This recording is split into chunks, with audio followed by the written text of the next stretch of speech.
আলাইকুম। Voice of আমেরিকার এই সাক্ষাৎকার অনুষ্ঠানে আমি আপনাকে সাদর অভ্যর্থনা জানাচ্ছি। সরকার কবির উদ্দিন, আপনাকে অনেক ধন্যবাদ এই সাক্ষাৎকারের সময় দেওয়ার জন্যে। নিউ ইয়র্কে সম্বর্ধন অনুষ্ঠানে আপনি আপনার ভাষণে বলেছেন যে গণতান্ত্রিক প্রক্রিয়ার অংশ হলো যে একটি দল কখনো ক্ষমতায় থাকবে, কখনো বিরোধী শিবিরে থাকবে। তো অনেকের কাছে এটা মনে হয়েছে যে আপনি গণতন্ত্রের প্রতি আপনার শ্রদ্ধাবোধের পরিচায়ক। এটা আপনি একাধিক মেয়াদে বাংলাদেশের প্রধানমন্ত্রী থেকেছেন, বিরোধী নেত্রী থেকেছেন একাধিক মেয়াদে, একসময় ফার্স্ট লেডি ছিলেন। বাংলাদেশে আপনার পরিচিতি আপোষহীন দেশনেত্রী হিসেবে। বাংলাদেশের মানুষ আপনাকে আপনার কাছ থেকে কি প্রত্যাশা করে বলে আপনি মনে করেন? সবচেয়ে প্রথমে আপনি যেটা বললেন যে গণতন্ত্রের জন্য তো আমি 9 বছর সংগ্রাম করেছি, আপনারা দেখেছেন। এবং সংগ্রাম করে আমরাই কিন্তু বিএনপি দেশে গণতন্ত্র পুনঃপ্রতিষ্ঠা করেছি। এবং সেখানে শুধু গণতন্ত্র প্রতিষ্ঠা নয়, আমরা সেখানে সকল দল মিলে আমরা সেখানে পার্লামেন্টারি সিস্টেমের সরকার প্রতিষ্ঠা করেছি। এবং আমি চেয়েছি তখন থেকেই যে আমরা সকলে মিলে কাজ করব। দেশ বাংলাদেশ একটা গরিব দেশ, সমস্যা অনেক। সেই জন্য এখানে আমাদের মধ্যে যদি সুসম্পর্ক না থাকে তাহলে স্বাভাবিকভাবেই সেই দেশের মানুষের কল্যাণ করা অত্যন্ত কঠিন। প্রতি পদে পদে যদি বাধা আসে তাহলে কিন্তু আপনার যত সুন্দর পরিকল্পনাই থাকুক, সেই পরিকল্পনাগুলি আপনি বাস্তবায়ন করতে পারবেন না। 1991 9 বছর পর আমরা কিন্তু দেশে গণতন্ত্র এনেছি। সেখানে আমরা আশা করেছিলাম যে আমরা সরকারে আছি, অপোজিশনে ছিলেন আওয়ামী লীগ। আমরা আশা করেছিলাম যে তারা আমাদেরকে, এতদিন পর দেশে গণতন্ত্র এসেছে, তারা আমাদেরকে সহযোগিতা করবে যাতে দেশে গণতন্ত্র থাকে। এবং লক্ষ্য যদি সবার এক হয় যে দেশের অর্থনৈতিক উন্নয়ন, জনগণের অবস্থার পরিবর্তন, দেশে শিক্ষা, স্বাস্থ্য, চিকিৎসা, বাসস্থান, যেগুলি মৌলিক চাহিদা মানুষের, সেগুলি পূরণ করা, তাহলে স্বাভাবিকভাবে একটা সরকারকে সহযোগিতা করবে। বিরোধী দলের তো সরকারেরই অংশ একটা। কিন্তু সেখানে কিন্তু আমরা আওয়ামী লীগের কাছ থেকে সেই সহযোগিতাটা পাইনি 1991 সালে।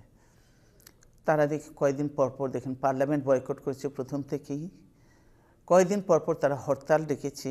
এই এতদিন পর গণতন্ত্র আসলো, এরশাদ সরকারের লুটপাট, সন্ত্রাস, অত্যাচার, দুর্নীতি সব কিছুই করে যখন সহযোগিতার প্রয়োজন, সেখানে কিন্তু আওয়ামী লীগের কাছ থেকে কোনো রকম আমরা সহযোগিতা পাইনি। কিন্তু আমি বলবো জনগণের সহযোগিতা আমরা পেয়েছি। জনগণের সহযোগিতা নিয়েই 1991 থেকে 96 পর্যন্ত আমরা দেশের জন্য অনেক কাজ করেছি। দেশের ব্যাপক উন্নয়ন করেছি, অর্থনৈতিক উন্নয়ন হয়েছে, দেশে নতুন নতুন শিল্প কলকারখানা হয়েছে, দেশে বিদেশি বিনিয়োগ হয়েছে, দেশের লোক বিদেশে যাওয়ার সুযোগ পেয়েছে। বিশেষ করে শিক্ষাক্ষেত্রে আমরা ব্যাপক পরিবর্তন এনেছিলাম। আমরা সন্ত্রাস দমন করব, প্রথম এজেন্ডাই ছিল সন্ত্রাস দমন করব। অন্যান্য যেগুলোই আছে, শিক্ষা, চিকিৎসা, বাসস্থান, সেগুলো তো আছেই। সেই সন্ত্রাস দমন করার জন্য আমরা কাজ শুরু করলাম। এবং সেখানে আমরা বলছি সন্ত্রাস যারাই করবে দলমত নির্বিশেষে কাউকে ছাড় দেওয়া হবে না। আমরা সবাইকেই ধরেছি যারা সন্ত্রাস এই করছে। সন্ত্রাস দমনের ব্যাপারে আপনার কাছ থেকে আমরা বিশেষভাবে জানতে চাইব যে যুক্তরাষ্ট্রের সঙ্গে সন্ত্রাস প্রতিহতকরণ তৎপরতায় আপনার দল কীরকম অংশীদারিত্ব পালন করতে পারে বা পালন করবে বলে মনে হয় আপনার? হ্যাঁ, আমরা বলেছি যে যেহেতু বিএনপি কোনো সময় সন্ত্রাসে বিশ্বাস করে না, এবং সন্ত্রাস সে করার জন্য আমার সরকারের সময় থাকতেই যুক্তরাষ্ট্র সরকারের সঙ্গে আমাদের একটা হয়েছিল, কাউন্টার টেরোরিজম উইং যে খোলা হয়েছিল, সেটা আমার সরকারের সময়ই হয়েছিল। এবং আমরা বলেছি যে সন্ত্রাসের সঙ্গে তাদের সঙ্গে আমরা একসঙ্গে কাজ করব, সহযোগিতা করব। তারা আমাদেরকে সহযোগিতা করবে, আমরাও তাদেরকে সহযোগিতা করব। সেই নীতিতে আমরা বিশ্বাস করি। দেশের জাতীয় জীবনের বিভিন্ন ক্ষেত্রে, বিশেষ করে রাজনৈতিক প্রক্রিয়ায়, দলীয় সংগঠন স্তরে বাংলাদেশের মানুষ সংস্কার চায় কি চায় না, আপনি কি মনে করেন?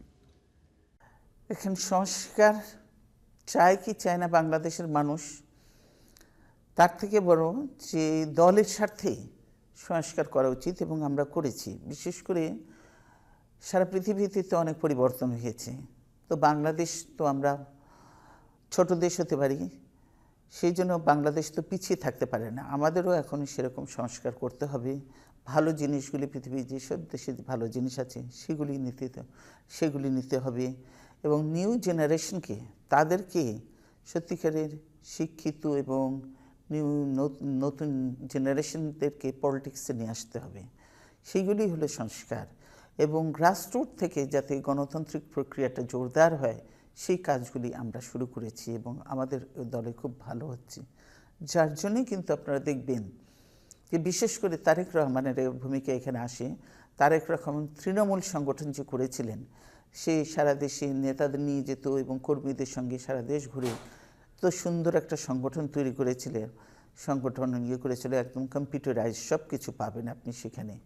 এমন কিছু নেই বাংলাদেশে কোথায় কি আছে না আছে, কতজন মানুষ আছে, কোন গ্রামে কয়টা গরু আছে, কোন গ্রামে কয়টা পুকুর আছে, কোন গ্রামে কী আছে, সব কিছু সেগুলি ছিল তার কাছে। সে শুরু করে দিয়েছিল অলরেডি। যার জন্যে আপনারা দেখেছেন যে এই যে 2007 সালের 11ই জানুয়ারি যে মঈনুদ্দিন ফখরুদ্দিন যে কুটা করল, সেই কুতে কিন্তু তারা চেয়েছিল যে এই যে মাইনাস ফর্মুলা আপনারা জানেন, সে মাইনাস ট্রান্সগুলো তারা চেয়েছিল যে বিএনপিকে ভেঙে দিয়ে কিংবা আমাদেরকে বাদ দিয়ে তারা নতুন করে একটা বিএনপি নাম দিয়ে নতুন একটা বিএনপি তৈরি করবে। চেষ্টাও করেছে আমাদের অনেক, আমি বলবো যারা আদর্শে বিশ্বাস করে না, নীতিতে বা দেশপ্রেম যাদের মধ্যে নাই, শুধুমাত্র তারা ক্ষমতার চিন্তা করে, সেই সব কিছু লোক, অনেক লোক সেখানে ভিড়েছিল। বড় বড় লোকগুলি, আমাদের অনেক সিনিয়র নেতৃবৃন্দ গিয়েছিল, আর অনেক লোক তো বেশিরভাগ জেলে ছিল, বেশিরভাগ নেতা আমাদের জেলে ছিল। কিন্তু তৃণমূলের যে নেতাকর্মীরা ছিল তারা সবাই ঠিক ছিল। তারা কিন্তু তারা যদিও বলতো তাদের সকল সংস্কার, সেই সংস্কারে তারা যায়নি। তারা জানতো যে এটা সংস্কার নয়, দলকে, সংগঠনকে শেষ করার জন্য এই কথাগুলো বলা হচ্ছে। এবং সেটার জন্য আমি বিশেষ করে তৃণমূলের প্রতিটি আপনার বাংলাদেশের আমার মনে হয় কোনো উপজেলা বা ইউনিয়নে বাদ যায়নি যেখানে আমি তৃণমূলের নেতাকর্মীদের সঙ্গে কথা বলিনি টেলিফোনে। এমনকি বিভিন্ন দেশে, এই যে আমেরিকা বলেন, রাশিয়া বলেন, সুইডেন বলেন, বলবেন স্পেন বলেন, যে কোনো পৃথিবীর সব দেশের সাথে সবার সঙ্গে কথা বলেছি। বিএনপির নেতাকর্মী বা বিএনপির শুভনেতায় যারা আছে তাদের সঙ্গে কথা বলেছি এবং তাদের ব্যাপক সমর্থন পেয়েছি। তখন দেশে দেখেছিলেন যেহেতু ইমার্জেন্সি ছিল, সেখানে পলিটিক্যাল পার্টিরা কোনো অ্যাক্টিভিটি করতে পারতো না, কিন্তু সেই জিনিসটা পূরণ করেছে প্রবাসী আমাদের যারা বাংলাদেশি ছিলেন বা বিএনপি ছিল, বিএনপি সমর্থক ছিল, তারা সেই জিনিসটা পূরণ করে ব্যাপক মুভমেন্ট করেছেন। যুক্তরাষ্ট্রে নিউ ইয়র্কে, আরও বিশেষ করে ওয়াশিংটনে আপনার রাজনৈতিক নেতৃবৃন্দের সঙ্গে, সরকারি কর্মকর্তাদের সঙ্গে কথা হয়েছে, আলোচনা হয়েছে। উল্লেখযোগ্য কার সঙ্গে কি ধরনের কথা হয়েছে আমাদের শ্রোতা দর্শকদের বলবেন? অনেকের সঙ্গে আমাদের কথা হয়েছে, এখনও আমি সময় দিতে পারবো না, আমার 2টোর সময় একটা মিটিং আছে, এবং আমি মনে করি বেশ উল্লেখযোগ্য অনেকের সঙ্গেই কথা হয়েছে। কালকে রাত্রেও একজন বাসায় একটা ডিনার ছিল, সেখানে উল্লেখযোগ্য অনেক ইম্পর্টেন্ট সেনেটার টেনেটার সব এসেছেন, তাদের সঙ্গে দেখা হয়েছে। কালকে আমাদের মিটিং ছিল অনেক সিনেটরদের সঙ্গে। তারপরে জোসেফ ক্রাউলি, তিনি দেখেছেন, তার সঙ্গে হয়েছে। একটু আগে আমরা অনেক হোয়াইট হাউসের কি নাম, জাতীয় নিরাপত্তা, ওনার সঙ্গে মিটিং করে আমি এখনই আসলাম। এরপরে আবার আসবে। কাজেই অনেক গুরুত্বপূর্ণ ব্যক্তির সঙ্গে দেখা হচ্ছে। আর যেহেতু অনেকেই এখন বাইরে আছেন, সেই জন্য অনেকে ইন্টারেস্ট প্রকাশ করেছেন, এবং তাদের পক্ষ থেকেই আমাকে বলা হয়েছে যে পরবর্তীতে আবার ওয়াশিংটনে আসার জন্য, যাতে তাদের সঙ্গেও আমাদের যোগাযোগটা হয়। মোটামুটি মধ্যম মাত্রার গণতান্ত্রিক একটি দেশে, ধর্মনিরপেক্ষ দেশে 1%-ও কম বিশেষ সুবিধাভোগী কিছু লোকের চারপাশে 16 কোটি দারিদ্র ক্লিষ্ট, সংস্কার এবং সংকট কবলিত মানুষের দেশ বাংলাদেশ। সেই দেশকে নিয়ে, ওই দেশের মানুষদের নিয়ে আপনার ভিশন কি, আপনার ভবিষ্যৎ পরিকল্পনা, আপনার স্বপ্ন কি? হ্যাঁ, সুন্দর কথা। আসলে বাংলাদেশ ছোট্ট দেশ এবং জনসংখ্যার দিক থেকে অনেক বেশি, সমস্যা অনেক অনেক সমস্যা।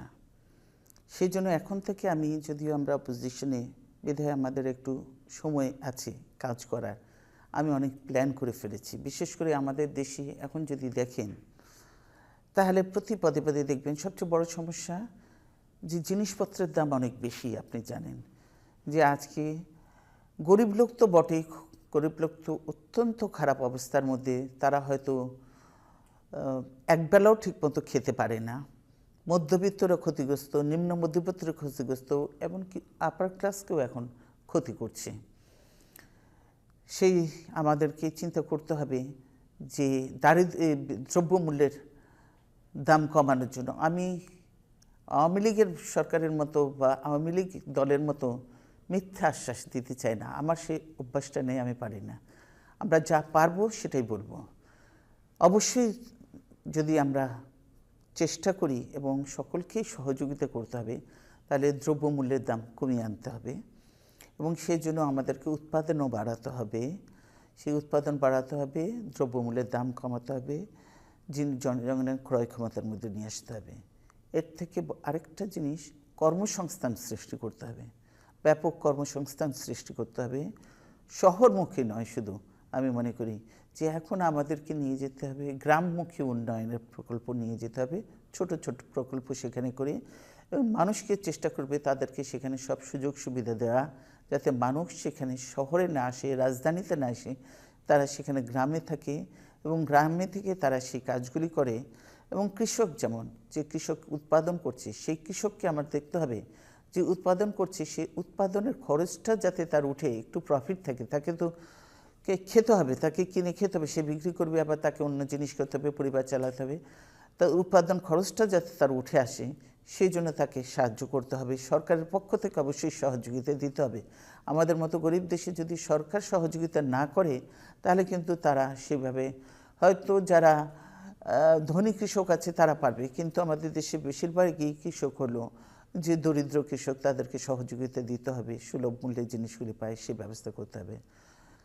শহীদ জিয়াউর রহমান যে পরিকল্পনা বা কর্মসূচিগুলি নিয়েছিলেন, সেই কর্মসূচি কিন্তু মাঝখানে এরশাদ এসে বন্ধ করে দিয়েছিল।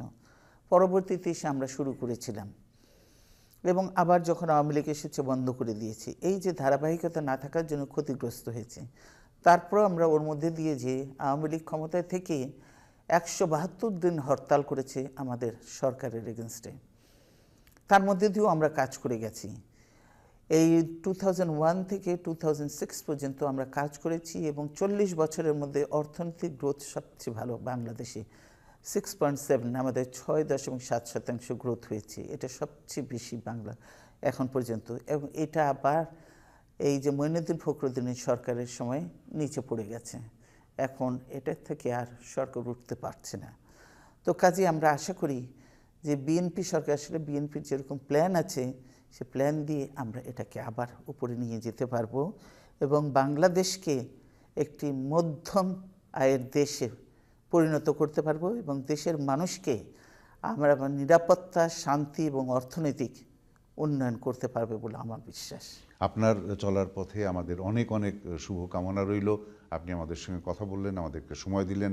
ভয়েস অফ আমেরিকার তরফ থেকে আপনাকে অনেক ধন্যবাদ। আপনাকে অনেক ধন্যবাদ। ভয়েস অফ আমেরিকাকে অনেক ধন্যবাদ।